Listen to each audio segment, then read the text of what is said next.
విషయంలో టాపిక్ ఏంటంటే యథార్థత. ఒకసారి చెప్దామా ఏం టాపిక్ మంది? చాలా యాక్టివ్గా ఉన్నారు. సెకండ్ డే అయిపోయింది కాబట్టి ఫ్రీగా ఉండవచ్చు, ఫ్రీగా మాట్లాడవచ్చు, ఫ్రీగా నవ్వచ్చు, ఫ్రీగా నన్ను క్వశ్చన్లు అడగచ్చు. నేను కూడా మిమ్మల్ని అడుగుతూ ఉంటాను, మన ఫ్రెండ్స్ మాదిరిగా కదా. ఓకే, యథార్థత. యథార్థత అంటే ఏంటి అనేది నాకు తెలియదు, మీరు చెప్పాలి. మీరేమనుకుంటున్నారు యథార్థత? What is integrity? చెప్పచ్చు, పార్టిసిపేట్ చేయండి. నిజాయితీ. Okay, very good. నిజాయితీ. ఇంకా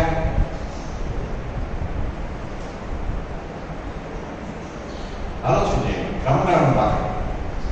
ఏదన్నా అనుకునే పక్కన భయపడేసి నన్ను కాన్సన్ట్రేట్ చేయండి, సబ్జెక్ట్ కాన్సన్ట్రేట్ చేయాలి కదా. నిజాయితీ అన్నప్పుడు దాంట్లో నుంచి ఇంకా పదాలు వస్తాయి. జెన్యూన్,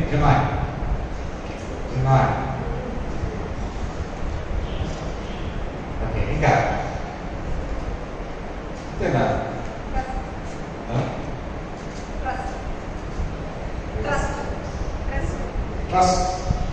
ట్రస్ట్ అంటే నమ్మకం. నమ్మకం. ఒక వ్యక్తి మీద మనం నమ్మకం వస్తాం, దేవుడి మీద నమ్మకం వస్తాం. యథార్థత అన్నారు.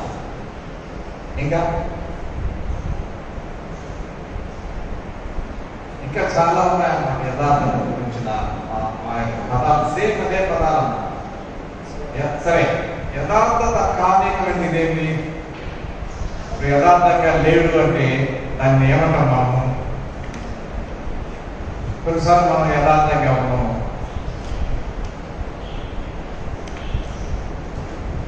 ఫర్ ఎగ్జాంపుల్ నేనే చెప్తాను, వేషధారణ అంటే యథార్థంగా లేడు అని అర్థం. మోసం చేయడము, అబద్ధం చెప్పడము, రాజీ పడటము, ముఖస్థుతి చేయడము, అన్యాయం చేయడము, ఇవన్నీ ఉంటే యథార్థత లేదు అని అర్థం. యథార్థత లేదు అని అర్థం. కాబట్టి యథార్థత లేకుండా ఉండడము అనే విషయాన్ని మనము గమనిస్తాం. ఇంగ్లీష్లో ఒక మాట ఉంది, if wealth is lost, nothing is lost. If wealth is lost, nothing is lost. If health is lost, something is lost. If health is lost, something is lost. Morally, very important. If character is lost, everything is lost. First ఏం చెప్పానంటే, wealth పోతే డబ్బులు పోయినా మళ్ళా సంపాదించుకోవచ్చు, something is lost. రెండోది ఏం చెప్పానంటే, if health is lost, something is lost. ఆరోగ్యం దెబ్బతిందంటే కొంచెం దెబ్బతిన్నట్టు లెక్క. కానీ నీ క్యారెక్టర్ పోయిందంటే, క్యారెక్టర్ అంటే నీ శీలం పోయిందంటే మొత్తం పోయినట్టు.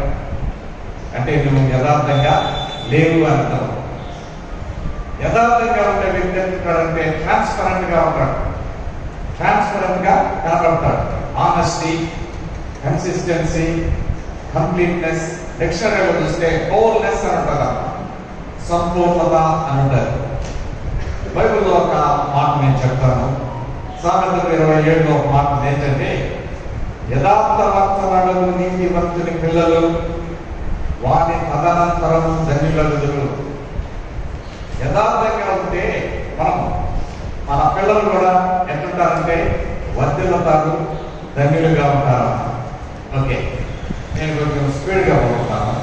నేను జస్ట్ చెప్తున్న ఇంట్రొడక్షన్ చెప్తున్నాను.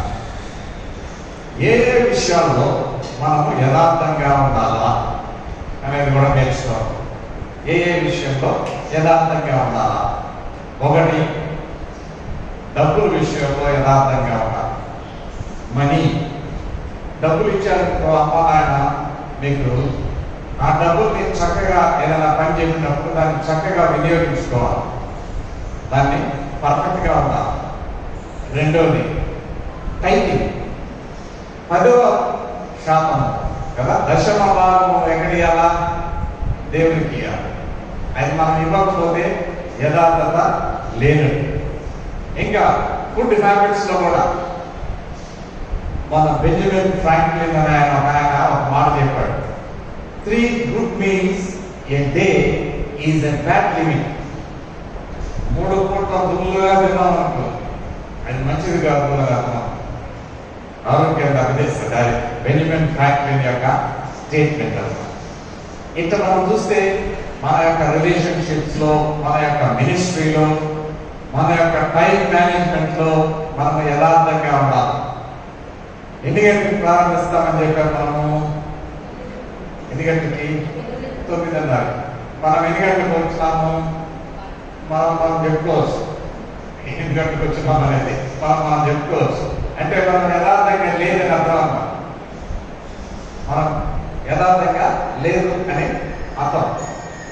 చర్చి ఎన్ని గంటలు ఉంటారు? ఆదివారం చర్చి మామూలుగా ఎన్ని గంటలు ఉంటుంది? 10 గంటలకు ఉంటుంది. మనం ఎన్ని గంటలకు పోతాము? 11, 11:30 పోతాం. కొంతమంది ఆశీర్వాదానికి వస్తారు లాస్ట్. అంటే దాని యొక్క అర్థం ఏంటంటే మనం యథార్థంగా లేము అని అర్థం అన్నారు కదా. కాబట్టి Christian must have that sort of integrity. క్రైస్తవుడు యథార్థవంతుడుగా జీవించాలి. యథార్థత అంటే, నేను ఒక లైన్ చెప్తాను, ఒక మాట చెప్తాను. యథార్థవంతుడు ఎట్లుంటాడంటే, యథార్థవంతుడు ఏమి చెప్తాడో దానిని చేస్తాడు, ఏమి చేస్తాడో దానిని చెప్తాడు. అదమ్మా యథార్థతలో ఉంటే ఆ డీప్ మీనింగ్. ఏమి చెప్తాడో అది చేస్తాడు, ఏమి చేస్తాడో అది చెప్తాడు.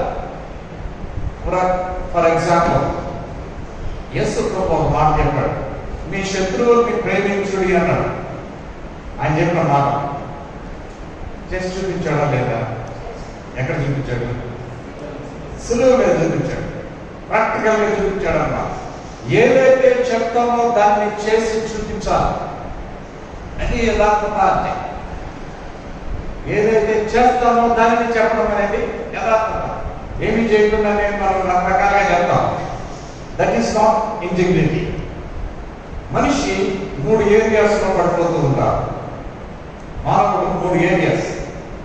ఎక్కడెక్కడంటే, నంబర్ 1 మనీ విషయంలో, నంబర్ 2 విమెన్ విషయంలో, స్త్రీ విషయంలో, నంబర్ 3 పొజిషన్ విషయంలో, విమెన్, మనీ, పొజిషన్. ఈ 3 ఏరియాస్. ఇంకా వేరే వేరే ఏరియాస్ ఉన్నాయి, కానీ నేను మేజర్ ఏరియాస్ నేను చెప్తున్నాను. మనిషి పడిపోయే ఏరియాస్ అన్నమాట. ఈజీగా పడిపోతూ ఉంటాడు. దానికి ముందు నేను ఒక ప్రశ్న అడుగుతున్నాను. ఎక్కువ పాపం చేసేది ఎవరు? ఎక్కువ పాపం చేసేది ఎవరు? చిన్నపిల్లల, యవనస్తుల, లేకపోతే పెద్దవాళ్ళు? చెప్పాలి. ఎవరు? యవనస్తులు. మీరందరూ కూడా లేదు. మీరందరూ దానికే ఓటేసారు, కానీ మేము ఓటు వేయడం లేదా? యవనస్తులు కాదు, యవనస్తులు అసలే కాదు. పాపం ఎక్కువ చేసేది ఎవరంటే మిడిల్ ఏజ్ పీపుల్. 40 to 50 ఎవరు చూసారా? వాళ్ళు బహు డేంజర్, చాలా డేంజరస్ అన్నమాట. నేను ఒక ఆయన మీకు బైబిల్లో ఇప్పుడు చూపించబోతూ ఉంటాను. యవనస్తులు అంటే మీరు కరెక్ట్గా చెప్పారు, మిమ్మల్ని మెచ్చుకోవాలి. మీరు ఎట్లా చేస్తారంటే మీరు ఎమోషనల్గా చేస్తారు. ఏదైనా చేయాలనుకున్నప్పుడు ఎమోషనల్గా చేస్తారన్నమాట. అది ఆలోచన చేయరు మీరు, ఇది చేస్తే మంచిదా. కానీ మిడిల్ ఏజ్ కోరుకుంటావా, అన్నీ తెలుసు అన్నమాట వాళ్ళకి. ఇది చేస్తే తప్పు, ఇది చేస్తే రాంగ్, నేను చేయకూడదు అని తెలుసు వాళ్ళకి. బాగా తెలుసులా చేస్తారు. That is wrong. ఇది తప్ప. ఎక్కువ శాతం చేసేది ఎవరంటే మిడిల్ ఏజ్ నాకు ఎంపీ చేయరు. నేను చెప్పడం లేదు, వాళ్ళు చేసే పద్ధతి వేరే, ఎమోషనల్గా ఉంటారు. కానీ వీళ్ళన్నీ తెలిసే చేస్తారు. సరే, ఇక్కడ నేను బైబిల్లో ఒక వ్యక్తిని నేను చూపిస్తాను. మీ టెక్స్ట్ బుక్లో ఎవరున్నారంటే దానియేలు గురించి ఉందన్న. ఆయన అక్కడ పెడతాం పక్కన. దానియేలు తర్వాత చూద్దాం. కానీ ఇప్పుడు మనము రెండవ సమూయేలు గ్రంథము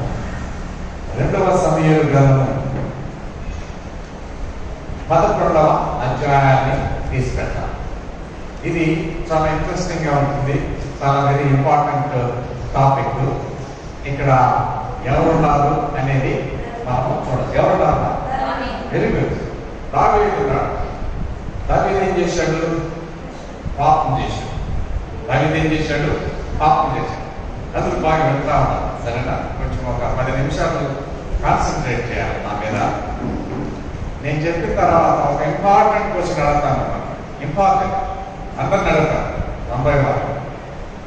కాబట్టి మీరు జాగ్రత్తగా వింటేనే దాన్ని ఆన్సర్ చేయగలుగుతారు. ఓకే, వెరీ సింపుల్ క్వశ్చన్ అన్నమాట. దావీదుకి శోధన వచ్చింది. ఇంగ్లీష్లో ఏమంటామంటే శోధనని టెంప్టేషన్ అంటారు. టెంప్టేషన్ అంటే ఏంటి? శోధన అంటే ఏంటి? మీరేమనుకుంటున్నారు? శోధన అంటే ఏంటి? సరే, నేనే చెప్తాను. సిచ్యువేషన్ ని కంట్రోల్ చేయడం. ఓకే, అది మేము సొల్యూషన్ చెప్తున్నావా? శోధన వచ్చినప్పుడు ఏం చేయాలా అని చెప్తున్నాం. కానీ నేను అడిగేది ఏంటంటే శోధన అంటే ఏంటి? నిలబడలాగా పోవడం. ఇంకా ఇంకో మాట రాస్తాను. శోధన అంటే అర్థం దానిలో ఏముందంటే desire plus opportunity. Desire plus opportunity is temptation. Temptation లో రెండు ఉంటాయమ్మా. Desire అంటే కోరిక. షుగర్ వచ్చిన వాళ్ళకి ఒక కోరిక ఉంటుంది. ఏంటది? స్వీట్స్ కదా అంటారు. ఇంట్లో భార్య తినకి చాలా తింటారు భార్య కదా. షుగర్ వచ్చిన వాళ్ళని స్వీట్ తిన్నారనుకో భయంకరంగా తింటారు భార్య. అందుకనే ఆయన ఏం చేస్తాడు? బయటకు పోయినప్పుడు పెద్ద స్వీట్ షాప్ పోయాడు. ఆ స్వీట్ షాప్ పోయినప్పుడు రకరకాలమైన స్వీట్స్ ఉంటాయి. నోట్లో నీళ్ళు వస్తా ఉంటాయి కదా, ఏమేమి కదా. కానీ ఇంకేముంది? షుగర్. జనంతా తినకూడదా? తినకూడదు. కానీ ఏం చేస్తాడు? ఎందుకు? ఆపర్చునిటీ వచ్చింది కాబట్టి. ఆపర్చునిటీ అనేది అవకాశం వచ్చింది అక్కడ. భార్య ఎవరు లేరు కాబట్టి వెంటనే ఏం చేస్తాడు? ఒక కేజీ కొనుక్కుంటాడు, అక్కడ తీసుకొని పోతాడు, పక్కన కూర్చొని అందరిని చూస్తా ఉంటాడు. ఎవరైనా వచ్చారా, నా భార్యకి చెప్పేవాళ్ళ అని చూస్తా ఉంటాడు అన్నమాట కదా. కాబట్టి టెంప్టేషన్ అనేది తక్కువలాడుతున్నాడు అన్నమాట.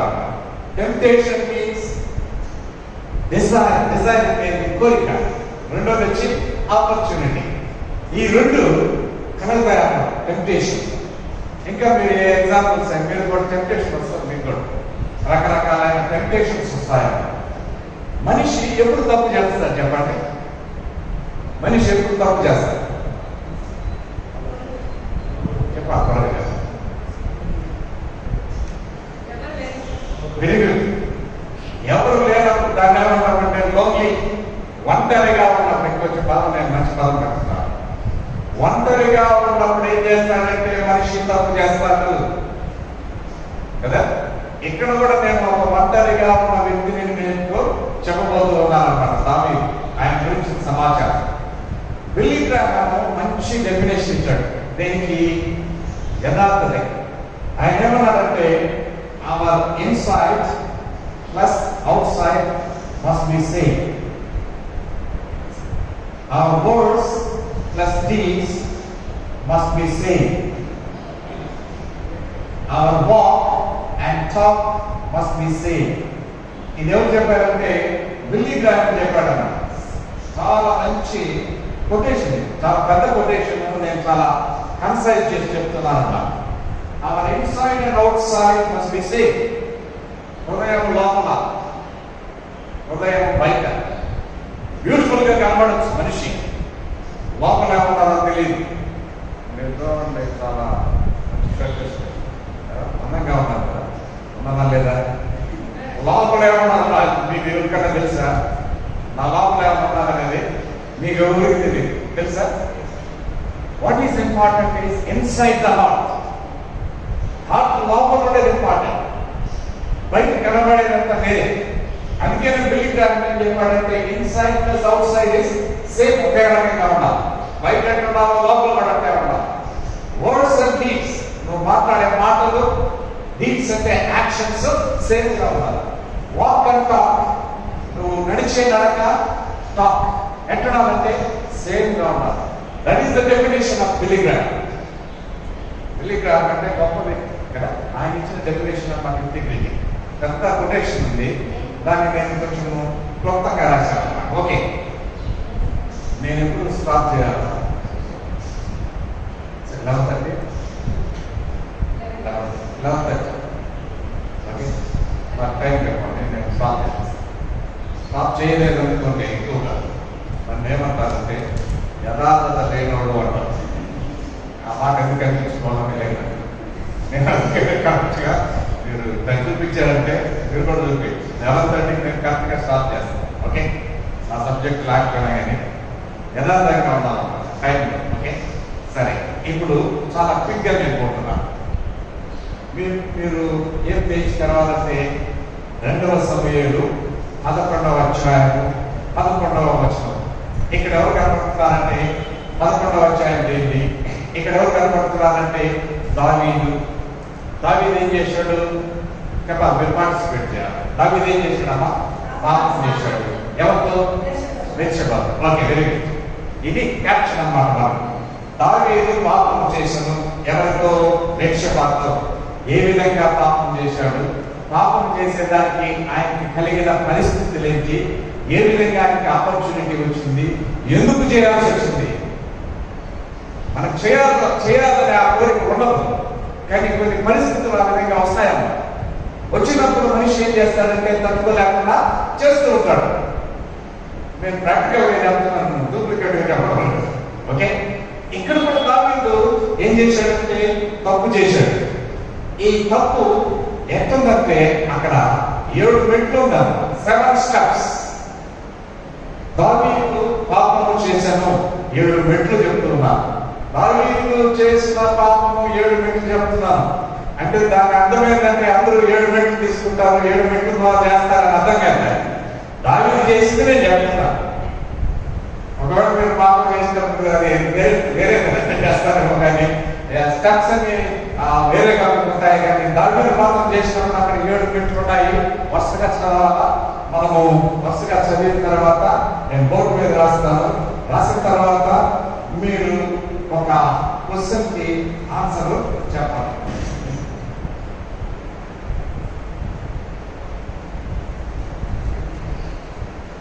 పదకొండవ అధ్యాయాన్ని మనం తీద్దాం. 11వ అధ్యాయం 2వ సమూయేలు 11వ అధ్యాయం మొదటి వచనాన్ని ఎవరన్నా చదవండి.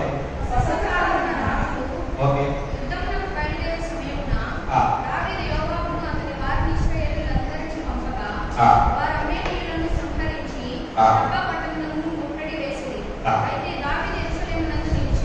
ఓకే, అక్కడ నిల్పమ్మా.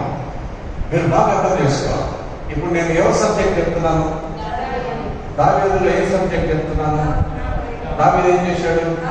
ఎవరితో? బెత్షెబా. దాని యొక్క పర్యవసానం కూడా నేను ఇప్పుడు చెప్తానమ్మా. దావీదు ఇప్పుడు ఎక్కడ ఉన్నాడు? రాష్ట్రం యెరూషలేములో ఉన్నాడు. ఓకే, తర్వాత వాక్యానికి ఒకనొక దినమున సో ఫస్ట్ స్టెప్ చెప్తున్నాను అన్నమాట. ఫస్ట్ స్టెప్ లేచాను.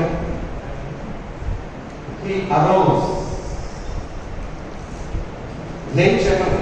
దావీదు ఏం చేశాడమ్మా చెప్పాలి. ఎక్కడి నుంచి లేచాడు? ఎప్పుడు? పొద్దుకు వేళ. ఎప్పుడు? ఉదయం, సాయంకాలం, మధ్యాహ్నం, సాయంకాలం. పొద్దుకు వేళ. ఒక దినమున పొద్దుకు వేళ దావీదు పడక మీద నుండి లేచి తర్వాత రెండో స్టెప్ రాస్తున్నాను. నడచుచు రాసుకొచ్చింది లేదా వాక్. ఆయన ఏం చేస్తున్నాడు చెప్పాలా? ఏం చేస్తున్నాడు? ఎక్కడ నడుస్తున్నాడు? రథరోడ్లనా? ఎక్కడ నడుస్తున్నాడు? మిద్ది మీద. అంటే ఈయన ఎక్కడ ఉన్నాడు? మిద్ది మీద ఉన్నాడు. రాజాగారు మిద్ది మీద ఉన్నాడు. లేచాడు. లేచినప్పుడు ఏం చేస్తున్నాడంటే ఆయన మిద్ది మీద నడుస్తా ఉన్నాడు. చదవండి ఏమా? పై నుండి చూచుచుండగా, మూడో స్టెప్ చూచుచుండగా ఇస్తా. ఓకే, పై నుండి చూస్తా ఉన్నాడు. పై నుండి చూస్తూ ఉన్నాడు. తర్వాత స్నానం చేయ ఒక స్త్రీ కనబడేను. తర్వాత నాలుగవ స్టెప్ బహు సౌందర్యవతి అయినట చూచి. బహు సౌందర్య నాకు తెలుసు సరిగా రాదు. సౌందర్యవతి అయినట చూచి.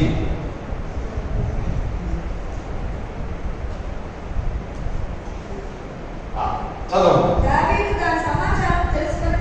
దావీదు దాని సమాచారం తెలుసుకున్నట్టుకై ఒక దూతను పంపాను. ఐదవ స్టెప్ ఏంటంటే దూతను పంపాను. ఓకే, అతడు వచ్చి ఆమె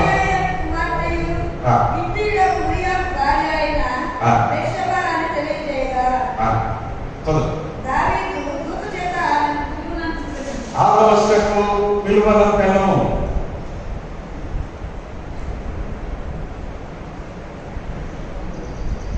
తర్వాత ఆమె అతని యొద్దకు రాగా ఆమెతో శయనించెను. అంటే పాపం చేశాను, శయనించెను.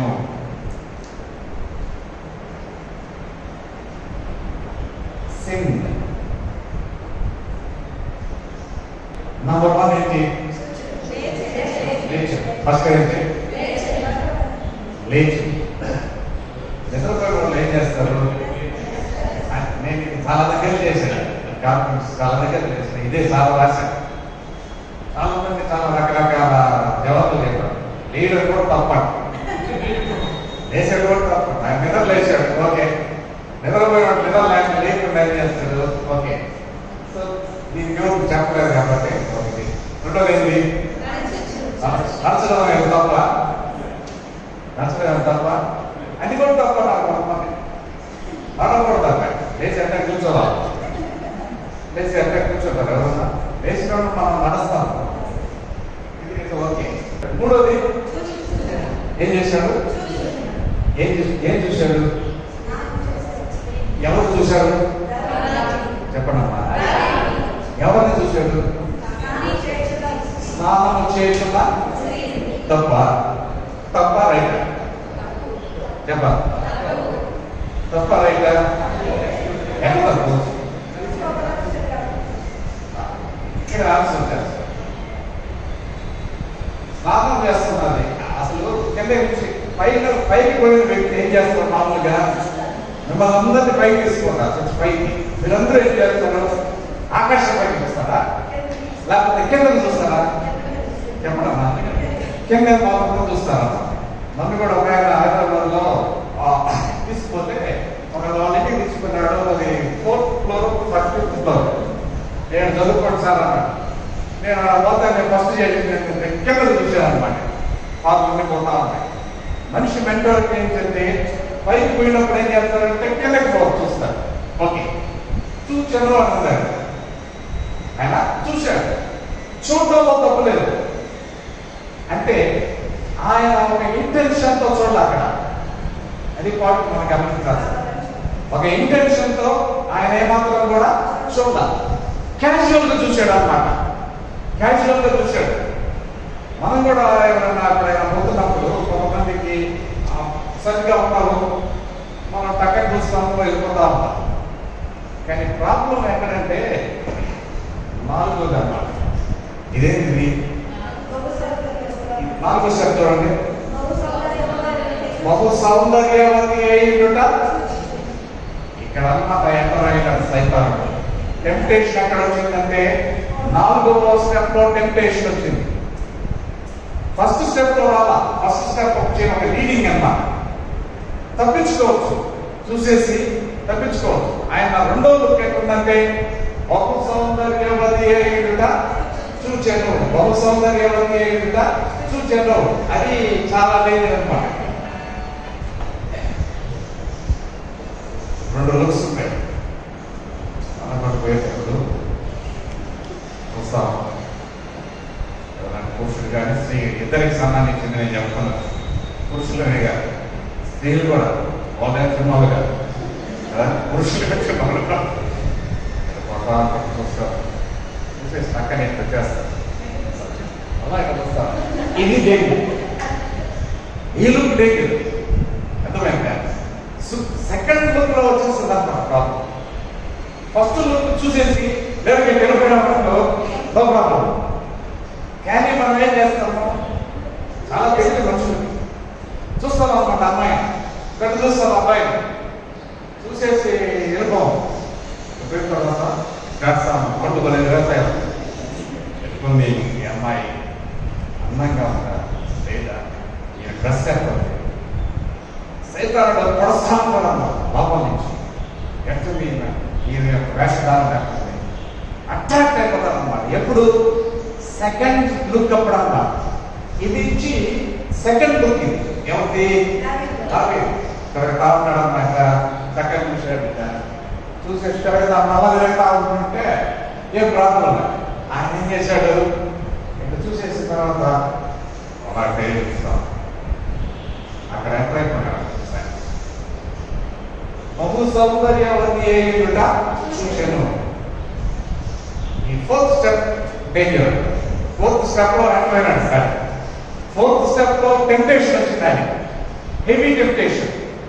దాన్ని కాక తప్పుకుంటే మామూలుగా వచ్చేస్తుంది మనిషి. దాన్ని తెచ్చుకోకుండా లొంగిపోయినాడు అనుకో, వెంటనే ఏం చేశాడు చూడండి, రాసు కదా ఆయన దగ్గర చాలా వెంటనే దూరంలో ఉంటాడు. రెండోది తర్వాత ఏం చేశాడు, వెంటనే ఆమె పిలువనిపించాడు. ఇంకోటి ఏం చేశాడు, ఆమెతో పాపం చేశాడు. లాస్ట్ పాపం చేశాడా లేదా, చేశాడు. 3 స్టెప్స్ ఉంటాయి మనిషికి. పోతారు కాలేజీకి పుస్తకాలు తెచ్చుకొని పెద్ద వాల్ పోస్టర్ కనబడుతుంది. 5 నిమిషాలు ఉంటాం వాల్ పోస్టర్ కనబడుతుంది. ఎక్కడ పోవాలి నువ్వు, ఇంట్లో ఏమని చెప్పేసి వచ్చావు, కాలేదు. ఏం కనపడింది, వెంటనే ఏమొచ్చింది నీకు, ఆలోచన వచ్చింది. ఏం ఆలోచన చెప్పండి అమ్మా. సినిమా చూడాలని ఆలోచన వచ్చింది. జర్మినేషన్ అంటామమ్మా. స్టార్ట్ అయ్యింది. మేనేజ్ చేసుకోవచ్చా, చేయలేదు చెప్పండి. మేనేజ్ చేసుకోవచ్చా లేదు. ఇదేంటి సినిమాకి నేను కాలేజీకి పోవాలని, నేను ఇంగ్లీష్ పాఠం నేర్చుకోవాలి, చాలా ఇంపార్టెంట్ క్లాస్ నేను వెళ్ళిపోవాలి. అటు వెళ్ళిపోతే మేనేజ్ అయిపోతుంది. సరే అది కాదు, వీలు కాదు, కావాలనుకుంటాను. డబ్బులు ఉండవు, డబ్బులు ఏమాత్రం కూడా ఉండవు కదా. ఏం చేస్తారు, మీ నాయన డబ్బులు దొంగతనం చేస్తారు. దొంగతనం చేసి ఏదో ఒకటి అది కూడా మేనేజ్ అయిపోతాను. లాస్ట్ అని చూసావా, నేరుగా సినిమా హాల్కి పోతారు, టికెట్ కొనుక్కుంటారు. ఏం చేస్తారు, లోపల కూర్చొని అది అన్మేనేజ్ చేయకూడదు. మేనేజ్ చేసేది కష్టం.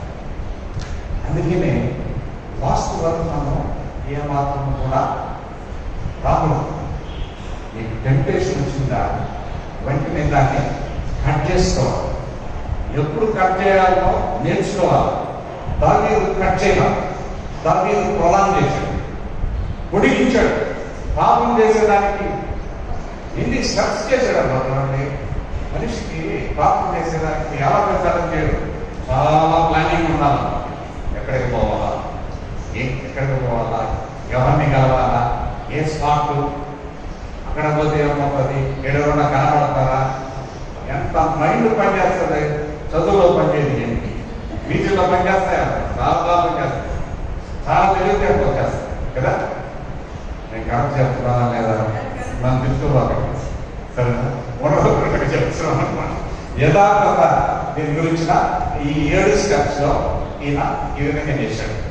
కాబట్టి మనం ఎప్పుడు కూడా మన జీవితాల్లో చేయాల్సిన పని ఏంటంటే ఎప్పుడైనా టెంప్టేషన్ వచ్చినప్పుడు మనము దానిని ఎక్కడ అరికట్టాలో అక్కడ అరికట్టాలి. ఇక్కడ చూడండి, ఆయన పాపం బయటపడినప్పుడు ఆయన మొదటి స్పందన ఏం చేశాడంటే, ఆయన పాపం బయటపడతానే ఆయన మొదటి స్పందన ఏం చేశాడు?